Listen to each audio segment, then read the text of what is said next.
Number 1، کیا صرف شک آنے سے وضو ٹوٹ جاتا ہے؟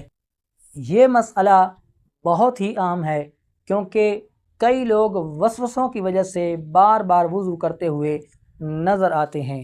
مثلاً کسی کو شک ہوا کہ میرا وضو ٹوٹ گیا ہے، لیکن اسے صرف شک ہی ہے، یقین نہیں ہے، تو یاد رکھیں ایسی صورت میں صرف شک کی بنیاد پر وضو نہیں ٹوٹے گا۔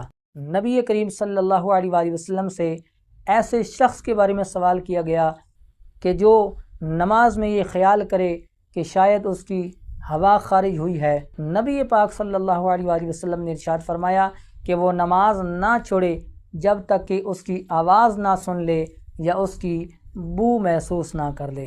اس حدیث پاک سے ہمیں ایک بہت ہی اہم اصول معلوم ہوتا ہے کہ صرف شک کی بنیاد پر یقین کو ختم نہیں کیا جا سکتا۔ یعنی اگر کسی کو وضو ہونے کا یقین تھا، پھر بعد میں اس کو شک پیدا ہوا کہ شاید اس کا وضو ٹوٹ گیا ہے، تو یاد رکھیں جب تک وضو ٹوٹنے کا یقین نہ ہو جائے تب تک وضو باقی سمجھا جائے گا۔ لہٰذا وسوسوں سے بچیں اور بار بار بلا وجہ وضو نہ کیا کریں۔